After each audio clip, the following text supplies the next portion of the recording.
address the High Lord? How shall you serve me? Alarak. This Starcraft hero is built to take down enemy heroes with brutal efficiency. Silences, counterattacks, and displacement are all in his kit to make sure he secures the kill. But just who is he in the Starcraft world? To understand Alarak, we'll need to go into the history of the Starcraft universe a bit, because he's very much a product of not only his culture, but the politics of his universe. You may be familiar with the Protoss, a race of psychic aliens. They have two cultural offshoots, the Nerazim and the Tal'darim. The second is the society that Alarak is from. Now, the Protoss were a simple race before Amon came. Amon was a Xel'Naga, a powerful race of beings that were responsible for the creation of much life in the form of the infinite cycle of life and death, and replacing themselves. Not agreeing with the others' decisions to continue the cycle, Amon chose to take those loyal to him and go out into the universe to shape a race that would bring the cycle to an end. What he found were the Protoss. He uplifted them, guiding and accelerating their evolution into the creatures that we see now. When they reached a certain point, Amon and his Xel'Naga revealed themselves to the Protoss, being hailed as gods. But Amon was not happy with how things turned out. Though the Protoss had what he considered purity of form, they did not have purity of essence. The Protoss became aware of this unhappiness, and it led them to rebel against their gods, leading to an age of strife. They killed most of the Xel'Naga except for Amon and a few others who managed to escape with a small group of Protoss loyal to him.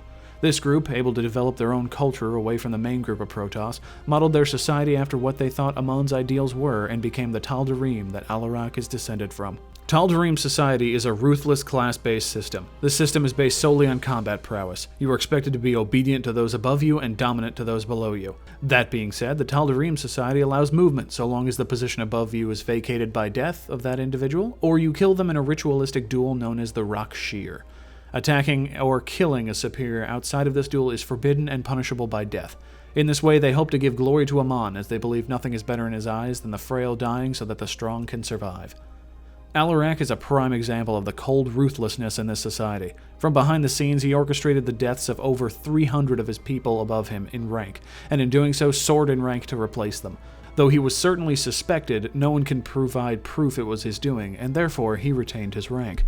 It was at this time Alarak became embroiled in a scheme. Two of his fellow Tal'darim, Naroka and Molash, became involved in a disagreement.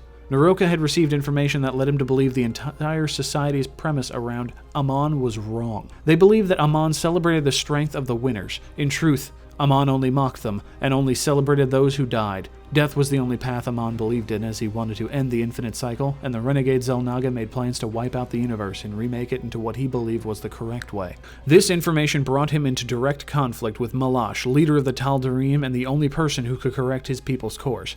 But given that Molash did not believe him, more drastic measures needed to be taken. Naroka sought the assistance of Alarak, who after some convincing agreed to take part in the ritualistic duel to usurp Molash. However, when the day of the duel came, Alarak stood in the pit and declared allegiance to no one. This was unexpected, but not against the rules. Naroka held the upper hand until he almost had the victory, at which point Alarak declared allegiance to Molash and granted him his psychic energy. This provided the push that Molash needed to kill Naroka. With this move, Alarak became first ascendant, the second in command of all the Tal'darim. But Naroka planted a seed in his mind, one of doubt in their god, known as Amon. This seed came to fruition as Amon began to discard what he considered the lesser races in his army and helped prove that Naroka was telling the truth. Molash, however, remained loyal to Amon and planned to follow his orders to scour the sector of slain of all life, which was Alarak's home planet. It was at this time Alarak chose to make his move. He contacted the Protoss leadership, and after assisting them, the Terrans, and Kerrigan, promised to lead them directly to the leader of the Tal'darim to stop the assault of Slain. They had little reason to trust him, but agreed and the plan was set. They assaulted the fleet, killed Molash's guardians, and Alarak challenged Molash to Rakshir for rulership. With the assistance of Artanis, Alarak overthrew Molash and became rightful leader of the Tal'darim. With his newfound seat of power, he announced to the Tal'darim that Amon had betrayed their people and they would seek their vengeance. Allying with the Protoss, Terrans, and the Zerg under control of Kerrigan, their combined forces push Amon back into the void and continue on to kill him there and truly claim the future of the Tal'darim from their future god. Despite cold efficiency and a ruthless ascent to power, Alarak isn't a villain. In fact, by Tal'darim standards, he's a hero. He worked within his own society's culture to become High Lord, destroyed the evil god that once controlled them, and brokered peace with the factions that once called them enemies. He's confident, calculating, and he's exactly the savior the Tal'darim needed.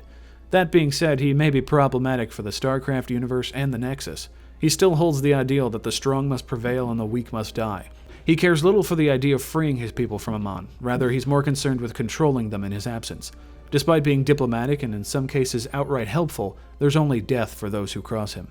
In the Nexus, Alarak's trait and abilities reflect who he is. His trait is Sadism, which makes him do 100% more ability damage to heroes. His abilities Discord Strike, Telekinesis, and Lightning Surge all hail back to his psychic abilities as a member of the Protoss race, and his heroic abilities Deadly Charge and Counter-Strike once again focus him down on killing heroes. And as an experienced veteran of the Rock Shear, Alarak's goal isn't to waste his time on minions and cannon fodder. It is to test his might against worthy foes and prove himself the stronger.